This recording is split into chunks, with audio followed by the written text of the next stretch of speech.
আজকে বিবাহিত ভাই বোনদের নিয়ে কিছু কথা বলবো। প্রিয় ভাই ও বোনেরা, বৈবাহিক জীবনে আল্লাহকে ভয় করুন। আপনাদের বৈবাহিক জীবনটাকে নিয়ে একটু চিন্তা করুন। আজকে আমাদের সমাজে এমন অনেক দম্পতি রয়েছে যারা খুব আনন্দ ফুর্তির সাথে বিবাহ বন্ধনে আবদ্ধ হয়েছে, অথচ আজকে তাদের ঘরে বিবাহের সেই আমেজ আর নেই। তাদের ঘরগুলো আজ কৃত্রিম জেলখানায় পরিণত হয়েছে। কেমন যেন ঘরে ঢুকলেই দম বন্ধ হয়ে আসে, এক মুহূর্ত ঘরে বসতে ইচ্ছে হয় না। কেউ কারোর সাথে হাসি মুখে কথা বলে না। স্বামী স্ত্রী একে অপরকে দেখলেই বিরক্তি বোধ করে। পরস্পরের মাঝে ভালোবাসার সেই বন্ধন আজ আর নেই। প্রিয় উপস্থিতি, এটা আজ সমাজের অনেকের ঘরের বাস্তব চিত্র। হে ভাই, কেন এমন হলো? হে বোন, কেন এমন হলো? হে ভাই, আপনি কি আপনার স্ত্রীর সাথে খারাপ ব্যবহার করছেন? আপনি কি তাকে কষ্ট দিচ্ছেন? আপনি কি তাকে অবজ্ঞা করছেন, তাকে অবহেলা করছেন?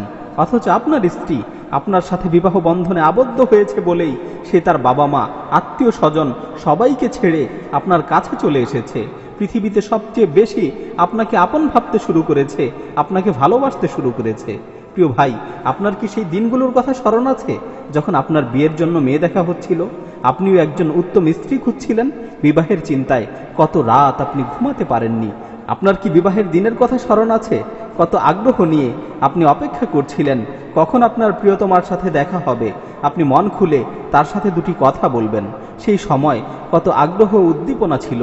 আপনি সংকল্প করেছিলেন স্ত্রীর সাথে সব সময় সদাচার করবেন। হে ভাই, আজ আপনার কি হয়ে গেল? আজকে কেন আপনি তার সাথে খারাপ ব্যবহার করছেন? কেন তাকে অবহেলা করছেন? হে ভাই, স্ত্রীর সাথে খারাপ ব্যবহার করার ক্ষেত্রে আল্লাহকে ভয় করুন। আল্লাহ তাআলা পবিত্র কালামে মাজিদে আপনাদেরকে লক্ষ্য করে বলছেন, ওয়াআশিরুহুন্না বিল মা'রুফ, তোমরা তোমাদের স্ত্রীদের সাথে উত্তমভাবে বসবাস করো, তোমরা তোমাদের স্ত্রীদের সাথে সদাচার করো। রাসূল সাল্লাল্লাহু আলাইহি ওয়াসাল্লাম বলেছেন, খিয়ারুকুম লিনিসাইহিম, তোমাদের মধ্য হতে সর্বোত্তম হচ্ছে তারা যারা তাদের স্ত্রীর কাছে ভালো। অর্থাৎ সর্বোত্তম মানুষ হতে হলে স্ত্রীর কাছে ভালো হতে হবে, স্ত্রীর কাছে প্রিয় হতে হবে। মনে রাখবেন, আপনি পৃথিবীর সবার কাছে ভালো ও প্রিয় ব্যক্তি, কিন্তু আপনি আপনার স্ত্রীর কাছে ভালো নন, তাহলে রাসূল সাল্লাল্লাহু আলাইহি ওয়াসাল্লামের দৃষ্টিতে আপনি ভালো মানুষ নন। সুতরাং একজন আদর্শ মানুষ হতে হলে স্ত্রীর কাছে ভালো হতে হবে, স্ত্রীর কাছে প্রিয় হতে হবে। হে বোন, তোমার আজ কি হলো? তুমি কেন স্বামীর অবাধ্যতা করছো, স্বামীর সাথে বিবাদে জড়াচ্ছ? অথচ রাসূল সাল্লাল্লাহু আলাইহি ওয়াসাল্লাম উত্তম স্ত্রীর বৈশিষ্ট্য বর্ণনা করতে গিয়ে বলেছেন, আল মারআতু সালিহা ইযা নাযারা ইলাইহা সাররাতহু ওয়া ইযা গাবা আনহা হাফিযাতহু ওয়া ইযা আমারাহা আতাআতহু। উত্তম স্ত্রী হচ্ছে সে যাকে দেখলে মন প্রফুল্ল হয়, অন্তর পরিতৃপ্ত হয়। স্বামী যখন তার থেকে দূরে থাকে সে নিজেকে সংরক্ষণ করে, হেফাজত করে। যখন তাকে কোনো কিছুর আদেশ করা হয় তখন সে তা মান্য করে, সে তা পালন করে। হে বোন, তুমি কি তোমার স্বামীর অবাধ্যাচরণ করছো?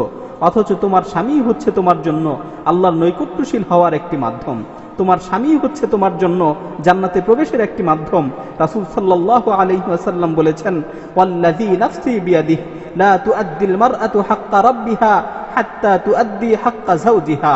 ওই সত্তার কসম করে বলছি যার হাতে আমার জীবন, কোনো মহিলা ততক্ষণ পর্যন্ত আল্লাহর হক পরিপূর্ণরূপে আদায় করতে পারবে না যতক্ষণ না সে তার স্বামীর হক পরিপূর্ণরূপে আদায় করে। মুসনাদে আহমদের অন্য হাদিসে বর্ণিত হয়েছে, রাসূল সাল্লাল্লাহু আলাইহি ওয়াসাল্লাম ইরশাদ করেন, ইযা সাল্লাতিল মারআতু খামসাহা ওয়া সামাত শাহরাহা ওয়া হাফিযাত ফারাজাহা ওয়া আতাআত যাওজাহা কিলা লাহা উদখুলিল জান্নাতা মিন আইয়ি আবওয়াবিল জান্নাতি শি'ত। কোনো মহিলা যদি 5 ওয়াক্ত নামাজ ঠিকমতো আদায় করে, রমজানে রোজা রাখে, নিজের লজ্জাস্থানকে হেফাজত করে, স্বামীর আনুগত্য করে, তাহলে তাকে বলা হবে জান্নাতের যেই দরজা দিয়ে তোমার প্রবেশ করতে ইচ্ছা হয় তুমি সেই দরজা দিয়েই জান্নাতে প্রবেশ করো। হে বোন, শুনলে তো? স্বামীর আনুগত্য করা এমন এক ফজিলতপূর্ণ আমল যেটা পালন করলে জান্নাতের যে কোনো দরজা দিয়ে তুমি জান্নাতে প্রবেশ করতে পারবে। হে বোন, এর চেয়ে সৌভাগ্যের বিষয় আর কি হতে পারে? অন্য হাদিসে বর্ণিত হয়েছে, আইয়ুমা ইমরাআতিন মাতাত ওয়া যাওজুহা আনহা রাদিন দাখালাতিল জান্নাহ। রাসূল সাল্লাল্লাহু আলাইহি ওয়াসাল্লাম বলেন, কোনো মহিলা যদি তার স্বামীকে সন্তুষ্ট রেখে মৃত্যুবরণ করে তাহলে সে জান্নাতে প্রবেশ করবে। সুতরাং হে বোন, স্বামীর আনুগত্য করো, স্বামীর অবাধ্যাচরণ করো না, স্বামীর প্রতি কৃতজ্ঞ হও, স্বামীর অকৃতজ্ঞতা প্রকাশ করো না।